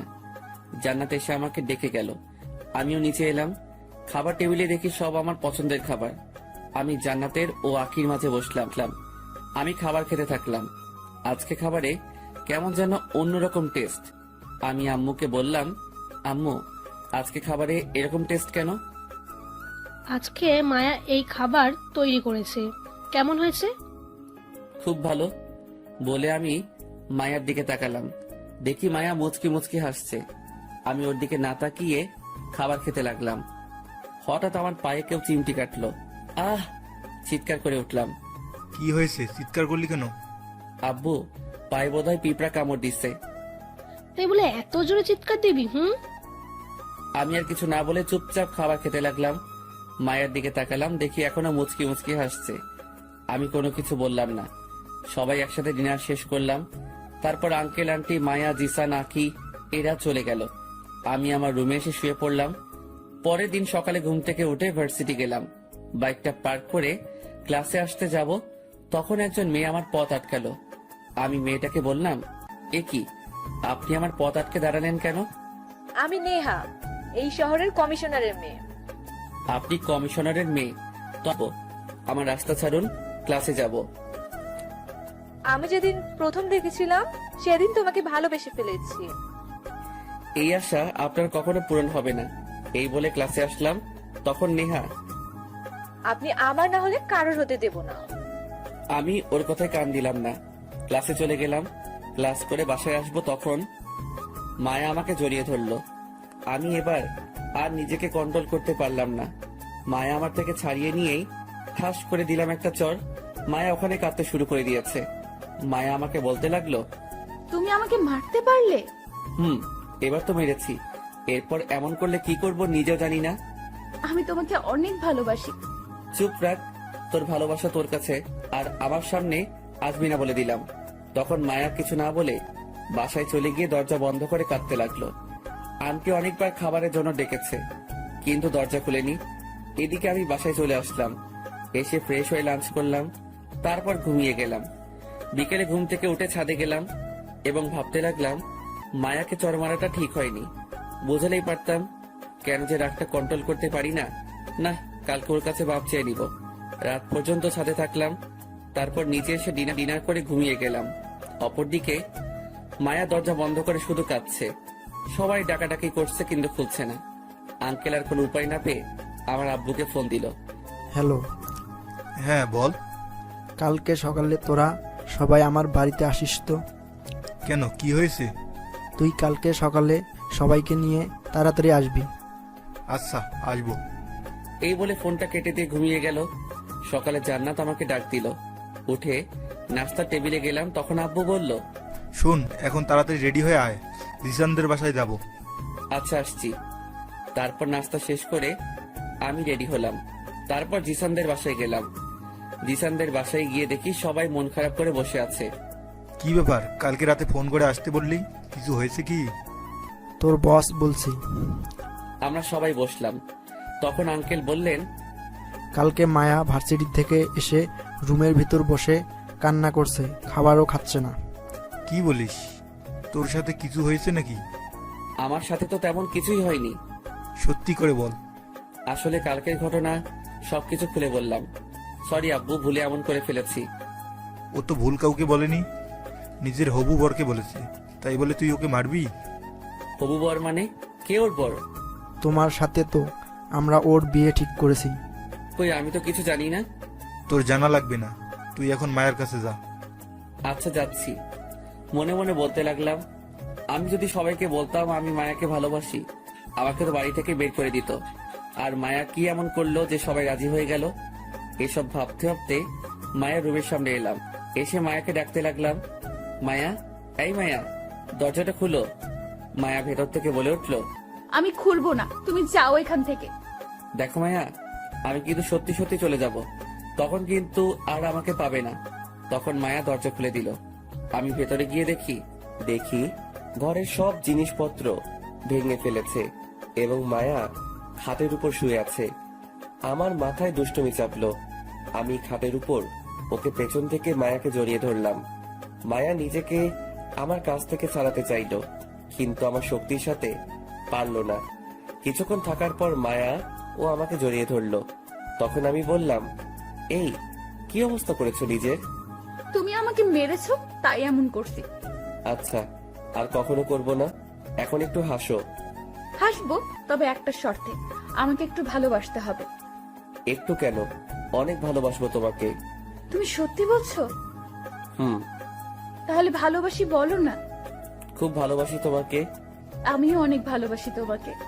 আমি ওকে জড়িয়ে ধরলাম। অনেকক্ষণ এভাবে থাকার পর আমি বললাম, মায়া, বাবু বলো, কি বলবে? তুমি নাকি কালকে থেকে কিছুই খাওনি। হুম। কেন খাওনি? চলো এখন খাবে। খাবো, তবে তোমাকে নিজের হাতে খাইয়ে দিতে হবে। আচ্ছা, তুমি ফ্রেশ হয়ে এসো, আমি খাবার নিয়ে আসছি। মায়া ফ্রেশ হতে গেল। আমি নিচে এলাম এবং আন্টিকে বললাম, আন্টি, মায়ার খাবারটা দিন। এরপর যদি ওকে মেরেছিস বা বকা দিছিস, তোর অবস্থা খারাপ করব। আচ্ছা। তখন আন্টি খাবার দিল। আমি খাবারটা নিয়ে মায়ার রুমে এলাম। দেখি মায়া বসে আছে। আমি ওকে খাবার খাওয়ানো শুরু করে দিলাম। খাবার খাওয়ানো শেষে আমি প্লেটটা টেবিলের উপর রেখে দিলাম। হাত ধুয়ে এসে বিছানায় বসলাম। মায়া আমাকে শক্ত করে জড়িয়ে ধরলো এবং আমার বুকের উপর মাথা দিয়ে চোখ বুজে ফেললো। মায়াকে দেখতে একদম বাচ্চাদের মতো লাগছিল। আমি আর নিজেকে কন্ট্রোল রাখতে পারলাম না। মায়ার গাল ধরে টেনে দিলাম। মায়া ব্যথায় আহ করে চিৎকার করে উঠল। কি হয়েছে? তুমি আমাকে গালে ব্যথা দিলে কেন? ব্যথা পেয়েছো নাকি? এখন আমাকে যখন ব্যথা দিয়েছো, তাহলে আদর করো। না, বিয়ের আগে কিছুই হবে না। তুমি করবে কিনা? তুমি এটা কি করলা? আদর করলাম, কেন ভালো লাগেনি? না। মায়া কফি আনতে চলে গেল। এই ফাঁকে আমি একটু ফেসবুকে আসলাম। ফেসবুক চালাচ্ছি। তখন মায়া কফি নিয়ে এসে দিল এবং আমার মোবাইলটা ছো মেরে নিয়ে নিল। আমি চুপচাপ কফি খেতে থাকলাম। মায়া আমার ফোনে কি যেন দেখতে লাগলো। আমার কফি অর্ধেক খাওয়া হতেই মায়া কাপটা নিয়ে নিল। তখন আমি বললাম, কি ব্যাপার মায়া, তুমি কাপটা নিলে কেন? সেটা তোমাকে বলতে হবে না, তুমি চুপচাপ বসে থাকো। আমি কিছু বললাম না 12টা পর্যন্ত মায়ার কাছে থাকলাম। তারপর মায়াকে বিদায় দিয়ে বাসায় চলে আসলাম। বাসায় এসে শাওয়ার নিলাম। তারপর নিচে এসে সবাই একসাথে লাঞ্চ করলাম। লাঞ্চ করে সবার সাথে কিছুক্ষণ গল্প করলাম। তারপর রুমে এসে ঘুমিয়ে গেলাম। বিকেলে ঘুম ভাঙলো। ঘুম থেকে উঠে ফ্রেশ হয়ে বাইরে আড্ডা দিতে গেলাম। কিছুক্ষণ আড্ডা দিয়ে বাসায় এলাম। তারপর ফ্রেশ হয়ে পড়তে বসলাম। পড়তে পড়তে ডিনারের সময় হয়ে গেল। আমি ডিনার করে রুমে এলাম। তখন মায়া কল করলো। মায়ার সাথে কিছুক্ষণ কথা বলে ঘুমিয়ে গেলাম। সকালে ভার্সিটি গেলাম। ভার্সিটি এসে ক্লাসে গেলাম। 2টা ক্লাস করে বের হয়ে এলাম। গাছতলায় বসেছিলাম। তখন মায়া আমার কাছে এলো এবং বলতে লাগলো, বাবু, একটা কথা বলি। বলো, কি বলবে? আর আমাকে বাবু বলবে না। আমার বরকে আমি যা খুশি তাই করব, তাতে তোমার কি? কে তোমার বর? আর হ্যাঁ, এখনো আমাদের বিয়ে হয়নি, বুঝছো? তাই হয়নি তো একদিন হয়ে যাবে, তাই না? সেটা পরে দেখা যাবে। বলছি চলো না কোথাও থেকে ঘুরে আসি। কোথায় যাবে? নদীর পাড়ে যাই, চলো। আচ্ছা চলো যাই। তারপর আমিও মায়া বাইকের কাছে আসবো। তখন কোথা থেকে নেহা এসে আমার সামনে দাঁড়ালো। আমি পাশ কাটিয়ে চলে যাব, কিন্তু নেহা যেতে দিল না। তাই আমি বললাম, কি ব্যাপার, আপনি আমার পথ আটকালেন কেন? সেটা পরে বলি, আগে বল এই মেয়েটা কে? সেটা আপনাকে বলতে যাব কেন? যেটা বলছি সেটা বল, এই মেয়েটা কে? ও মায়া, আমার হবু বউ। এখন সামনে থেকে যান। আমি থাকতে তোমাকে কারোর হতে দেব না, বলে দিলাম। আমি নেহার কথায় কান্না দিয়ে মায়াকে নিয়ে নদীর পাড়ে চলে এলাম। নদীর পাড়ে এসে মায়াকে বাঁকে নামালাম। আমি নিজেও নামলাম। দেখলাম মায়ার মুখটা কেমন করে রেখেছে। বুঝলাম মায়ার মন খারাপ। তাই মায়াকে জড়িয়ে ধরে বললাম, কি হয়েছে, আমার জানটার মন খারাপ করে আছো কেন? নেহার কথা শুনে ভয় করছে, যদি তোমাকে আমার কাছ থেকে নিয়ে যায়। এক আল্লাহ ছাড়া কেউ আমাদের আলাদা করতে পারবে না, বুঝছো? কিন্তু আমার তো ভয় হয় যদি তোমাকে। আমি তোমাকে ছেড়ে কখনো যাব না। এখন একটু হাসি দাও তো, কখন থেকে তোমার হাসি দেখি না। তারপর আমরা বেশ কিছুক্ষণ নদীর পাড়ে থাকলাম। তারপর মায়াকে ওর বাসায় নামিয়ে দিয়ে আমি আমার বাসায় আসলাম। বাসায় এসে রুমের ভেতর যেতেই মায়া কল করলো। আমি কলটা রিসিভ করলাম। হ্যালো। বাসায় গেছো কি? এইমাত্র আসলাম। তাহলে আমাকে ফোন দাও নাই কেন? আরে আমি এইমাত্র এসে ফ্রেশ হতে যাচ্ছিলাম, আর তুমি ফোন দিলে। আচ্ছা তাহলে এখন রাখি, আর বিকেলে ঘুরতে যাব কিন্তু। আচ্ছা যাব, এখন রাখি তাহলে। এই বলে ফোনটা কেটে দিলাম। তারপর ফ্রেশ হতে গেলাম। ফ্রেশ হয়ে নিচে এলাম লাঞ্চ করতে। তারপর লাঞ্চ শেষ করে আমি আমার রুমে এলাম। তারপর বিছানায় গা এলিয়ে দিলাম। শরীর ক্লান্ত থাকায় ঘুমিয়ে গেলাম। বিকেলে জান্নাতের ডাকে ঘুম ভাঙলো। উঠে ফ্রেশ হতে গেলাম। ফ্রেশ হয়ে এসে রেডি হলাম। তারপর জান্নাতকে নিয়ে বের হলাম মায়াদের বাসার দিকে। মায়াদের বাসার সামনে এসে মায়াকে রেডি হয়ে আসতে বললাম। কিছুক্ষণ পর মায়া এলো। মায়াকে দেখে তো আমি আবার ক্রাশ খেলাম। কালো শাড়ির সাথে ম্যাচিং করে হাতে চুড়ি, কপালে টিপ, দেখতে একদম পরীদের মতো লাগছে। আমি ওর দিকে অপলক ভাবে তাকিয়ে আছি, চোখ ফেরাতেই পারছি না। মায়া আমার সামনে এলো। আমাকে এভাবে তাকিয়ে থাকতে দেখে একটু লজ্জা পেল। এই যে মিস্টার, এভাবে কি দেখেন? মায়ার দিকে তাকিয়ে আছি। আই, কি দেখো এমন করে? বলো, কি বলবে? আমাকে কেমন লাগছে? একদম পেতনির মতো। কি, আমাকে পেতনির মতো লাগছে? না না, তোমাকে একদম পরীর মতো লাগছে। মায়া কিছুটা লজ্জা পেল। আমি মায়াকে বললাম, এখন গাড়িতে ওঠো, দেরি হয়ে যাচ্ছে। মায়া গাড়িতে উঠে বসলো। আমি ড্রাইভ করতে লাগলাম এবং জান্নাত ও মায়া গল্প করতে লাগলো। আমি ড্রাইভ করতে থাকলাম। তারপর আমরা একটা পার্কে এলাম। পার্কে এসে অনেকক্ষণ ঘোরাফেরা করে মায়াকে ওর বাসায় নামিয়ে দিয়ে গেলাম। তারপর আমিও জান্নাত বাসায় আসলাম। বাসায় এসে ফ্রেশ হয়ে হালকা নাস্তা করলাম। নাস্তা করে পড়তে বসলাম। পড়তে পড়তে রাত 10টা বেজে গেছে। পড়া বাদ দিয়ে নিচে এসে ডিনার করলাম। তারপর রুমে এসে ঘুমিয়ে গেলাম। পরের দিন সকালে আমি একা ভার্সিটি এলাম। আজকে মায়া আসবে না, তাই আমিও জিসান বসে বসে আড্ডা দিচ্ছিলাম, তখন নেহা এলো আমার সামনে। তোমার সাথে আমার জরুরি কথা আছে। আপনার সাথে আমার কোনো কথা নেই। তোমার না থাকলেও আমার আছে। আচ্ছা, কি বলবেন বলুন। নেহা আমার হাত ধরে মাঠের মাঝখানে নিয়ে এলো এবং বলতে লাগলো, আমি যেদিন প্রথম দেখেছিলাম সেদিন তোমাকে ভালোবেসে ফেলেছি, তাই আই লাভ ইউ। দেখো নেহা, আমি তোমাকে আগেও বলেছি আমি তোমাকে ভালোবাসি না। তোকে তো আমাকে ভালোবাসতেই হবে। 5টা থাপ্পড় মারলাম নেহাকে। তোকে অনেক দেখেছি, আর না, দেখবো তুই আমার কি করতে পারিস। সাহস থাকলে আমার কিছু করে দেখাস। এই বলে আমি বাসায় চলে আসলাম। মেজাজটাই খারাপ করে দিল। রুমে এসে 1 ঘন্টা শাওয়ার নিলাম, তারপর বের হলাম। নিচে এসে লাঞ্চ করলাম। বিকেলে একটু মার্কেটে গেলাম, কিছু কেনাকাটা করে দেখি। কেনাকাটা শেষ করে বাসার উদ্দেশ্যে রওনা দিলাম। মাঝপথে একটা কালো গাড়ি এসে আমাকে জোরে ধাক্কা মারলো। আমি ছিটকে গিয়ে পিলারের সাথে আঘাত পাই। তারপর আর কিছু মনে নেই। যখন চোখ খুললাম দেখি আমি একটা কেবিনে আছি। চারিদিক ভালো করে দেখে বুঝলাম এটা হাসপাতাল।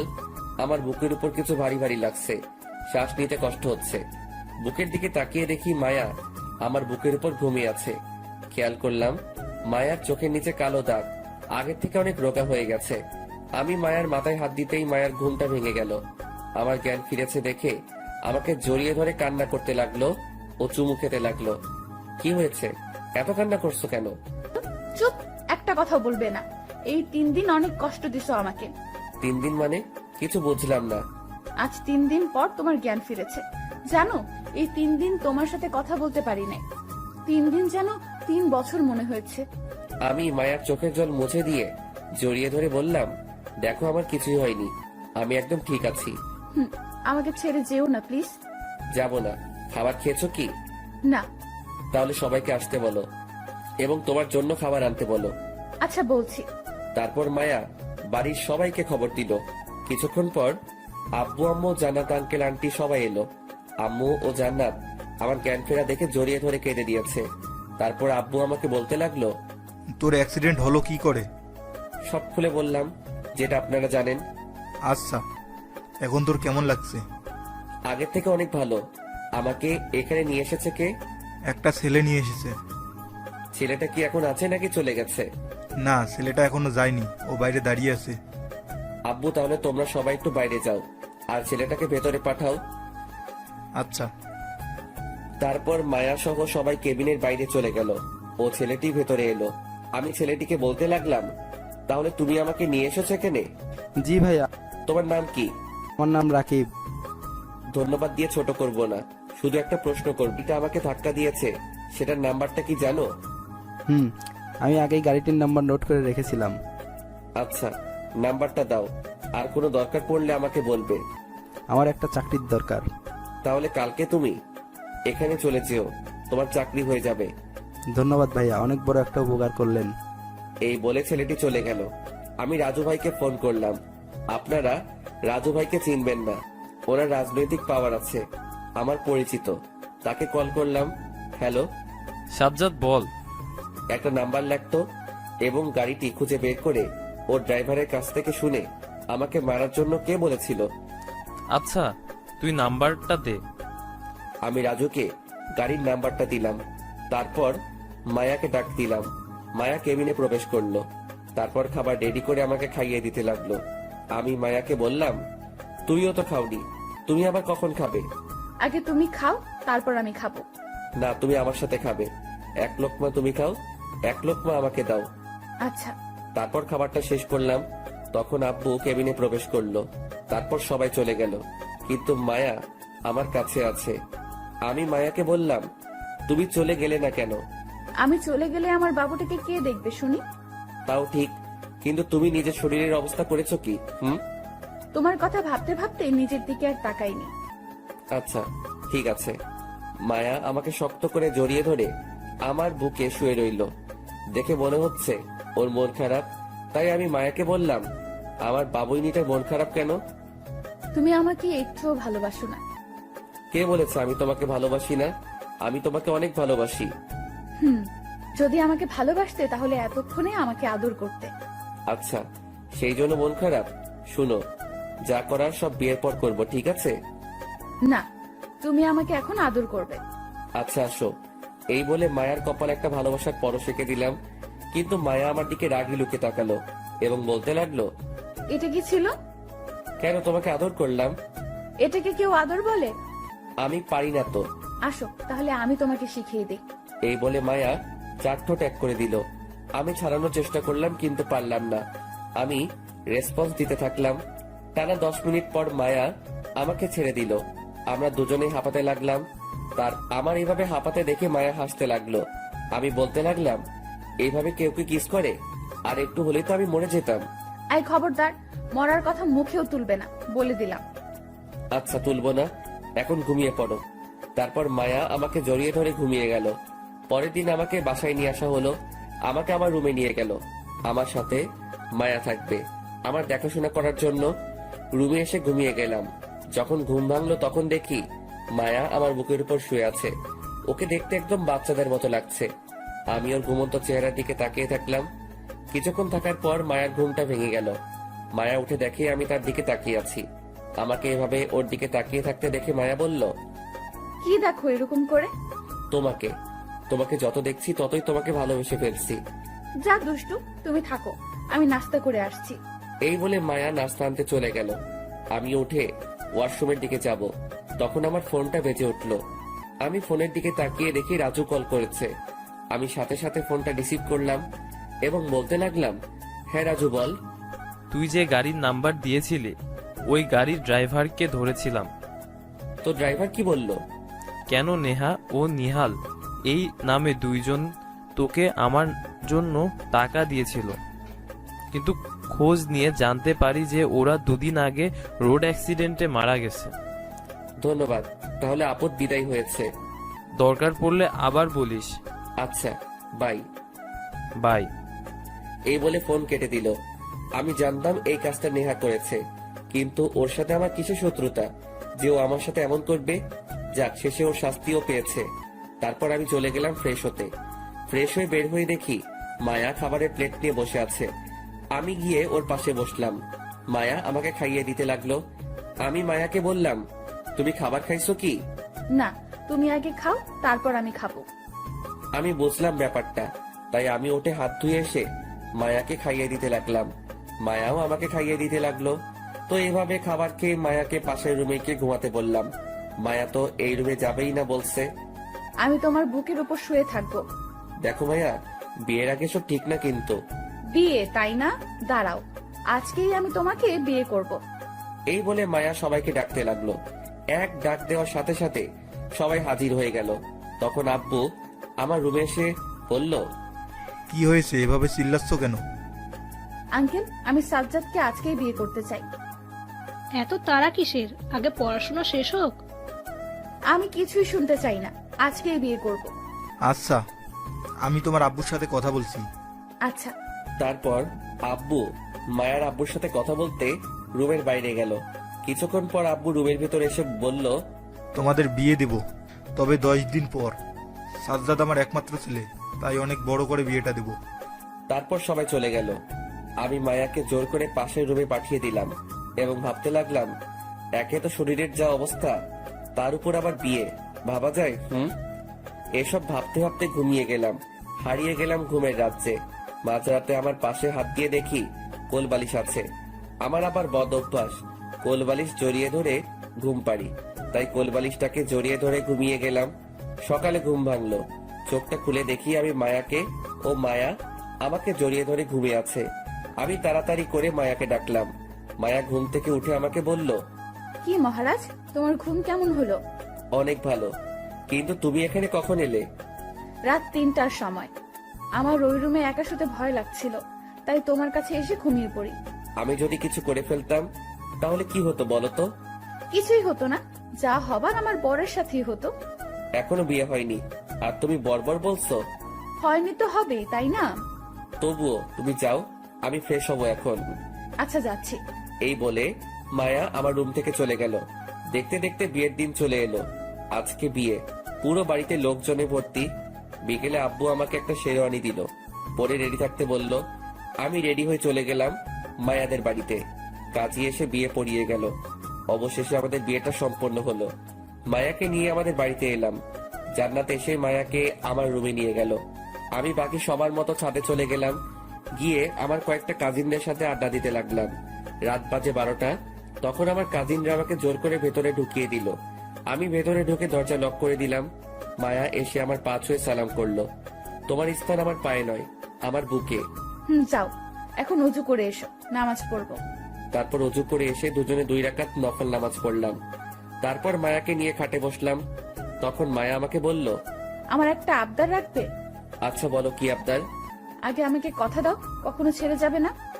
কথা দিলাম, কখনো ছেড়ে যাব না। বলছি কি, আর এত লজ্জা পাচ্ছ কেন? কি বলবে বলো না। বলছি কি, আমার না একটা তোমার মতো কিউট বেবি লাগবে। আর এই কথা বলতে এতক্ষণ লাগে? লজ্জায় মাথা নিচু করে আছে। চলো তাহলে মিশনটা শুরু করি, নাকি করবে না? আমি না করছি নাকি, আসো। তারপর আমি মায়ার কাছে গেলাম, 4 ঠোঁট এক করে দিলাম। তারপর আস্তে আস্তে